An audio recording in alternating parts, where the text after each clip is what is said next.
जय Hind and hello guys, स्वागत है आपका आपके अपने YouTube चैनल ज्ञानदे होस्ट में। और इस वीडियो में मैं आपको बताने वाला हूं साउथ ईस्टर्न कोलफील्ड्स लिमिटेड यानी कि SECL mining sardar and surveyor online form 2023 के बारे में कि कैसे आपको ये फॉर्म फिलअप करना है। तो आप इस वीडियो को देखते रहिए, मैं आपको इसके बारे में स्टेप बाय स्टेप पूरी जानकारी देने वाला हूँ जिससे कि आप इस फॉर्म को बिना किसी मिस्टेक के भर पाएंगे। तो चलिए शुरू करते हैं। तो यहाँ पर अभी जो वीडियो में देख सकते हैं ये आपका ऑफिशियल नोटिफिकेशन है जो कि आप लोग अगर खुद से डाउनलोड करना चाहे तो आप इसको हमारी वेबसाइट से डाउनलोड कर सकते हैं, जिसका लिंक इस वीडियो के डिस्क्रिप्शन में दिया है। जैसे ही आप लिंक ओपन करेंगे तो आपके सामने इस भर्ती की जानकारी आ जाएगी, जहां पर आपको जानने को मिलेगा कि 405 पद इसमें निकाले गए हैं, जिसके फॉर्म आप लोग 23 फरवरी 2023 तक भर सकते हैं। Mining sardar technical and surveyor grade C के लिए 350 पद है।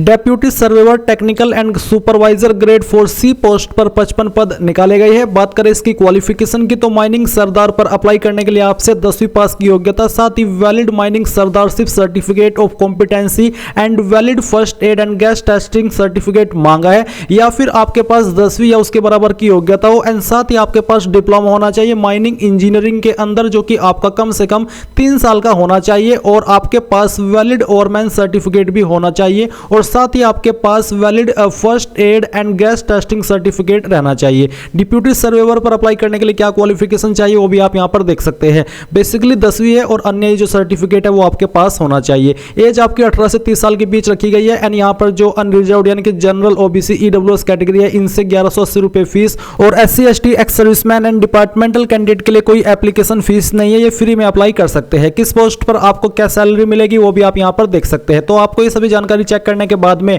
अप्लाई ऑनलाइन लिंक इसके ऊपर क्लिक करना है। इस पर क्लिक करने के बाद आपके सामने अप्लाई की वेबसाइट आ जाएगी। अब आपको जिस भी पोस्ट पर अप्लाई करना है उसी लिंक पर आप क्लिक करेंगे। जैसे कि माइनिंग सरदार पर मैं अप्लाई करके दिखाता हूं, मैं यहां पर क्लिक करता हूं। अब आपके सामने कुछ ऐसा इंटरफेस आ जाएगा। यहां पर जो भी आपका नाम है वो आपको 10th के सर्टिफिकेट के अकॉर्डिंग फिल करना है, और पूरा नाम आपको यहां पर एंटर करना होगा। आपको यहां पर आपका जेंडर सेलेक्ट कर लेना है। फिर आता है फादर हस्बैंड नेम। अगर आपकी शादी हो चुकी है तो आप यहां पर आपके पति का नाम देंगे, नहीं तो आपको आपके फादर का नेम एंटर करना है। आपकी जो मदर्स का नेम है वो आप यहां पर एंटर करेंगे। कास्ट आपकी क्या है वो आपको यहां पर सेलेक्ट कर लेनी है। इसके बाद आपका रिलीजन कौन सा है वो आपको यहां पर सेलेक्ट कर लेना है। डेट ऑफ बर्थ आप यहां पर कैलेंडर के ऊपर क्लिक करके सिलेक्ट कर लेंगे, जैसे कि डेमो के लिए DOB में आपको सिलेक्ट करके दिखा रहा हूं। फिर आता है आपका वेदर बिलोंग टू EWS यानी कि इकोनॉमिकली वीकर सेक्शन, अगर हां तो यस करें, नहीं तो आपको नो करना है। इसके बाद आप यहां पर आपका आधार नंबर एंटर करेंगे। देन यहां पर आती है एग्जामिनेशन पास्ट की डिटेल। तो सबसे पहले है मैट्रिकुलेशन यानी कि 10th। तो 10th आपने किस इंस्टीट्यूट से की है आपको उसका नाम देना होगा। बेसिकली आपको आपके स्कूल कॉलेज का नाम देना है जहां से भी आपने आपकी 10वीं पास की है।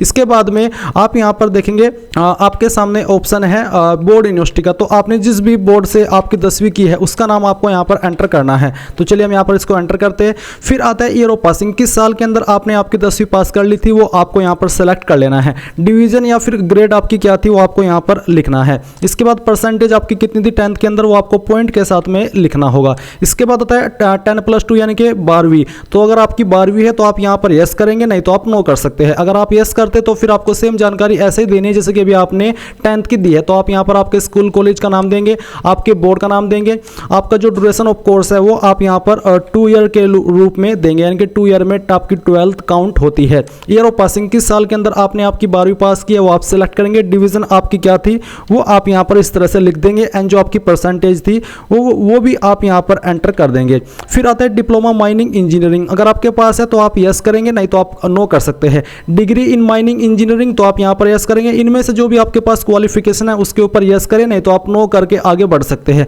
जैसे कि मैं यहाँ पर डिप्लोमा इन माइनिंग इसके ऊपर यस करता हूँ, तो फिर आपको यहाँ पर आपके इंस्टीट्यूट का नाम देना है जहाँ से आपने आपकी जो ये डिप्लोमा है या फिर जो आपकी डिग्री है वो की है। इसके बाद यहाँ पर आपको आपकी यूनिवर्सिटी का नाम देना है। अगर आपने डायरेक्टली कैंपस से की है आपकी क्वालिफिकेशन तो आप नेम ऑफ इंस्टीट्यूट के अंदर भी आपके जो यूनिवर्सिटी है उसका नाम देंगे, और यहाँ पर भी आपको आपकी यूनिवर्सिटी का ही नाम देना है। बट अगर आपने किसी डिग्री कॉलेज से किया तो आप यहाँ पर डिग्री कॉलेज का नाम देंगे, और जिससे वो एफिलेटेड है यहाँ पर आप उसका नाम लिखेंगे।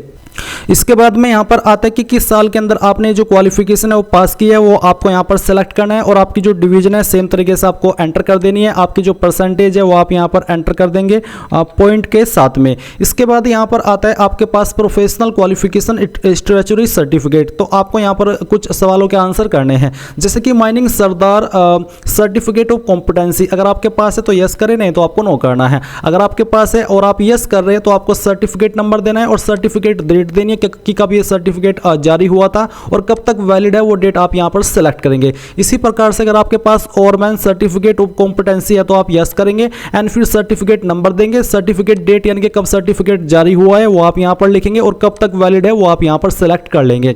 इसी प्रकार से second class certificate of competency अगर आपके पास है तो यस करके बाकी की जानकारी ऐसे ही भर सकते हैं। एनी अदर सर्टिफिकेट है कॉम्पिटेंसी इन माइनिंग का तो आप यहाँ पर यस करके उसकी जानकारी भी दे सकते हैं। फिर आता है गैस टेस्टिंग, जो कि कंपलसरी है, आपके पास होना ही चाहिए, गैस टेस्टिंग का भी और फर्स्ट एड का भी। तो इसलिए आपको यहाँ पर इनका जो सर्टिफिकेट नंबर है दोनों का एंटर कर देना है और जो सर्टिफिकेट डेट है, कब सर्टिफिकेट आपका जारी हुआ है वो डेट सेलेक्ट करेंगे और कब तक वैलिड है वो डेट आप सेलेक्ट कर लेंगे। अब आती है एक्सपीरियंस डिटेल। अगर आपके पास है तो यस करें, नहीं तो आपको नो करना है। एक्सपीरियंस कंपलसरी नहीं है तो मैं यहाँ पर नो कर देता हूँ। अब आता है present postal address for communication, यानी कि जो आपका प्रेजेंट एड्रेस है वो एड्रेस आपको यहाँ पर लिखना है। तो जो भी आपका एड्रेस है वो आप यहाँ पर 80 के अंदर लिखेंगे। फिर जो आपका पोस्ट ऑफिस है उसका नाम लिखेंगे, यानी कि 80 में आपका जो ऊपर वाला एड्रेस है पोस्ट ऑफिस से पहले का वो आपको यहाँ पर लिखना है। पोस्ट ऑफिस अगर आपके ऊपर लागू है तो आप यहाँ पर लिख देंगे। डिस्ट्रिक्ट आप यहाँ पर आपकी जो एंटर है वो कर देंगे और इसके बाद आप यहाँ पर सिटी टाउन विलेज का नाम, इनमें से जो भी आपके ऊपर लागू होता है आपके एड्रेस पर, टाउन या फिर सिटी या फिर विलेज, वो आप यहाँ पर लिखेंगे। स्टेट यहाँ से आप अपनी सिलेक्ट कर लेंगे। इसके बाद आप यहाँ पर आपका पिन कोड भी एंटर कर देंगे। पिन कोड एंटर करने के बाद में यहाँ पर आप अपना मोबाइल नंबर एंटर करेंगे और अपनी ईमेल आईडी दे देंगे। इस तरफ है आपका परमानेंट एड्रेस। अगर आपका प्रेजेंट और परमानेंट एड्रेस सेम है तो जो एड्रेस आपने इस तरफ भरा वही एड्रेस आप यहाँ पर भर दीजिए, अगर अलग है तो अलग से भर दीजिएगा।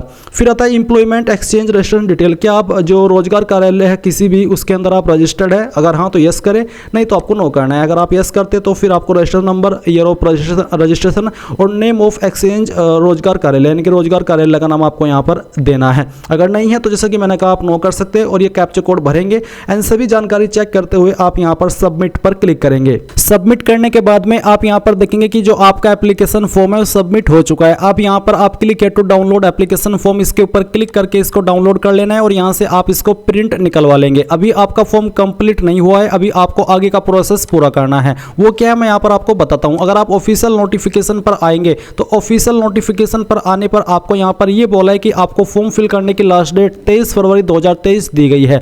बट उसके बाद में आपको यहाँ पर जो आपका एप्लीकेशन फॉर्म है वो आपको सेंड भी करना है। कहाँ पर सेंड करना है और कैसे सेंड करना है वो आप यहाँ पर जान लीजिए। फॉर्म सेंड करने के लिए आपको 7 मार्च 2023 तक का समय दिया है। अब आपको ये जो फॉर्म है वो कैसे और किन डॉक्यूमेंट के साथ में कहाँ पर सेंड करना है उसकी जानकारी आप यहाँ पर जान लीजिए। तो बेसिकली आपको ये बोला है कि जो भी जानकारी आपने इस फॉर्म के अंदर भरी है उससे जुड़े हुए जो भी डॉक्यूमेंट है, सर्टिफिकेट है, उनकी फोटोकॉपी एंड जो ये आपका एप्लीकेशन फॉर्म है इसकी फोटोकॉपी आपको और जो आपकी एप्लीकेशन फीस की जो डिपॉजिट की एक रिसिप्ट है वो आपको इस एड्रेस के ऊपर सेंड करनी है, जो कि आप रजिस्टर्ड पोस्ट या फिर स्पीड पोस्ट के माध्यम से कर सकते हैं। एड्रेस है आपका general manager P/MP SECL Seepat road Bilaspur CG pin, ये इस एड्रेस के ऊपर आपको सेंड करनी है। अब कुछ कैंडिडेट का सवाल ये कि सर हमारे ऊपर फीस है तो हमें फीस कैसे और कहां पर जमा करनी है, तो आप फीस के बारे में यहां पर जानकारी समझ लीजिए। तो बेसिकली फीस आपको डिमांड ड्राफ्ट के माध्यम से जमा करनी है एंड डिमांड ड्राफ्ट आप किस तरह से करेंगे वो आप यहां पर जान लीजिए। तो गाइज बेसिकली आपको यहां पर एप्लीकेशन फी के सेक्शन में ये बोला है कि फीस आपको कैसे और कहां पर जमा करनी है उसके बारे में कि after filling all the details in the online application form candidate must submit the form by means of clicking the submit button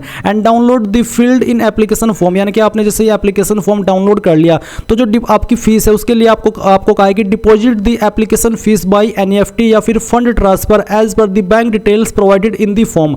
यानी कि अगर आपकी कैटेगरी जनरल OBC होगी तो आपका जो फॉर्म होगा उसी फॉर्म में आपको नीचे की तरफ आपका जो फीस जमा करने का अकाउंट है वो दिया गया होगा। उस अकाउंट के अंदर आपको अपनी फीस NEFT या फिर फंड ट्रांसफर के माध्यम से जमा करनी है किसी भी बैंक के द्वारा एंड जो उसकी फिर आपको स्लिप मिलेगी फीस जमा करने के बाद में वो आपको इस फॉर्म के साथ में अटैच करनी है और जो अन्य डॉक्यूमेंट्स है जिसके बारे में मैंने अभी आपको बताया वो अटैच करने हैं और दिए गए एड्रेस के ऊपर आपको फॉर्म को 7 मार्च 2023 से पहले सेंड कर देना है। ये वो एड्रेस एड्रेस है जहाँ पर आपको आपका फॉर्म सेंड करना होगा। तो गाइज आई होप आपको यहाँ पर पूरी जानकारी क्लियर हो गई होगी। एंड अगर आपको कोई सवाल कोई डाउट रह गया तो आप कमेंट के माध्यम से पूछ लीजिएगा। So thanks for watching. जय हिंद।